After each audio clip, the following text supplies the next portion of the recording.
केंद्रीय कृषि मंत्री नरेंद्र सिंह तोमर दिल्ली से मुरैना आकर रात में ही बाढ़ प्रभावित क्षेत्रों में पीड़ितों का ढाढ़स बांधने अंबा के पोरसा के ग्रामीण क्षेत्रों में पहुंचे।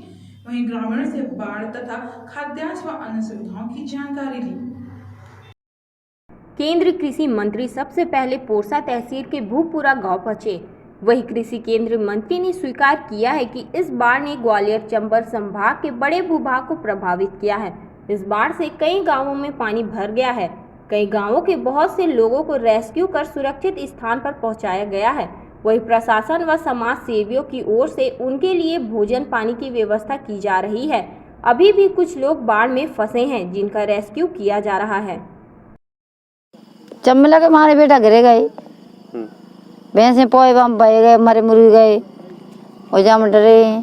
कितने दिन से क्या कितनी सुविधा आपको अभी शासन की तरफ से मिली? सुविधा रोटी साग मिल रहा हो, पूरी साग दो इच्छा का मिल रहा हो और जी पे नहीं भी कटता है और अपन खाता है और रह रहा है पोए दूध में नहीं और रह रहे हैं। ये सड़क पे इसलिए है क्योंकि ये चम्बल नदी आने के कारण जो है हमारे गांव का तो मतलब बहुत बेहाल हो चुका है। घर मकान सारे डूब चुके हैं और रहने के लिए भी जगह नहीं है। तो इस मतलब रास्ते पर रहने लगे, मतलब यहाँ पर कोई व्यवस्था मतलब ना दिन के लिए ना नाट के लिए है।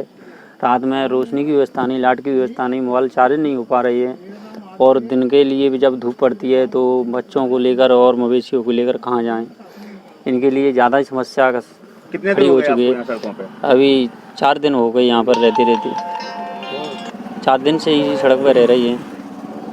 खाना तो सरकारी तरफ से मतलब दोनों टाइम मिल ही रहा है, लेकिन खाने के उपरांत मतलब और भी परेशानी है इनके लिए। दिन में नाइट में वो परेशानी का भी समाधान नहीं हुआ है। मुरैना जिले में बाढ़ के कारण काफी नुकसान हुआ है। केंद्र व राज्य सरकार मिलकर बाढ़ प्रभावितों के नुकसान का मुआवजा सर्वे के बाद देगी। बाढ़ से बेघर परिवारों को 50-50 किलो का खाद्यान्न दिया जाएगा। वहीं बाढ़ जैसी प्रकृति आपदा को कम करने के सवाल पर केंद्रीय मंत्री ने कहा कि यह मानव के हाथ में नहीं है। पूर्व प्रधानमंत्री अटल बिहारी वाजपेयी की नदी जोड़ परियोजना को दीर्घगामी बताते हुए इस योजना को प्रधानमंत्री द्वारा आगे बढ़ाया गया। उन्होंने कहा कि व्यवस्थाओं में आगे और भी सुधार किया जाएगा। इस दुख की घड़ी में सबको एकजुट होकर काम करना चाहिए। बाढ़ से हुए नुकसान का सर्वे जल्द कराया जाएगा और इस संकट की घड़ी में सरकार पूरी तरह से लोगों के साथ है।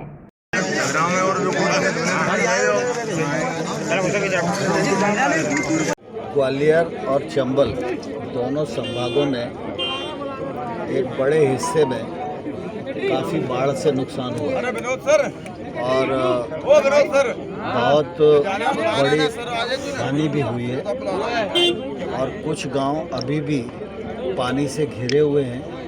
कुछ गांवों को रेस्क्यू करके निकाला गया है, जहां मैं अभी खड़ा हुआ हूं और प्रशासन की तरफ से, समाज सेवी संस्थाओं की तरफ से लगातार उनका भोजन पानी सब व्यवस्था हो सके ये प्रबंध किया गया है और आगे जो इस दृष्टि से सुधार किया जाना है वो भी सुधार करेंगे। लेकिन निश्चित रूप से ऐसी परिस्थिति में दुखद स्थिति है तो सबको ही मिलकर इस परिस्थिति से उबरने की आवश्यकता है और मैं समझता हूँ कि सभी लोग इस दिशा में चिंतित भी हैं और कोशिश भी कर रहे हैं। मुख्यमंत्री जी ने ऐसे तमाम परिवार जो पूरी तरह परेशान हो चुके हैं, जिनका घर पूरी तरह भीग गया है और वो अब घर से बाहर निकल आए, ऐसे सभी परिवारों को 50-50 किलो खाद्यान्न देने की घोषणा भी की है। इसका वितरण भी आज होगा। आज लोकसभा और राज्यसभा दोनों स्थगित हुई शुक्रवार को, तो वैसे ही मैं दिल्ली से निकला, अभी मुरैना आया हूँ, कल मैं श्योपुर भी जाऊँगा। किस तरह से पूर्ति होगा? स्वाभाविक रूप से जो नुकसान है तो अभी जैसे स्थिति सामान्य होगी सबका सर्वेक्षण किया जाएगा और सर्वे में जिसकी जिस प्रकार की हानि है उसको किस मद से मुआवजा दिया जाए। आरबीसी से भी कुछ लोग उसमें आएंगे तो आरबीसी से मुआवजा दिया जाएगा। कुछ किसान हैं जिनकी फसल बीमित होगी प्रधानमंत्री फसल बीमा के अंतर्गत भी उनको मुआवजा मिलेगा और अन्य योजनाओं के अंतर्गत जो पात्रता आती है उस हिसाब से राज्य सरकार और केंद्र सरकार पूरी तरह भरपाई करने की कोशिश करेगी और निश्चित रूप से इस संकट में पूरी तरह सरकार जनता के साथ है। सर हर साल ये जो चंबल के आसपास के जो गाँव हैं हर बार बाढ़ की चपेट में आते, केंद्र सरकार की तरफ से कोई ऐसे बाढ़ आ जाएगी ये तो सभी सोचते थे और कई बार ऐसी परिस्थिति के शिकार भी मुरैना श्योपुर के लोग हो चुके हैं, लेकिन कुंवारी में बाढ़ आ जाएगी और इतनी परेशानी हो जाएगी आमतौर पर लोग नहीं सोचते थे। लेकिन ये कैलेमिटी कब कैसी होगी ये तो मनुष्य के हाथ में नहीं है, लेकिन जब भी हो तो पूरी गंभीरता के साथ इससे निपटना चाहिए।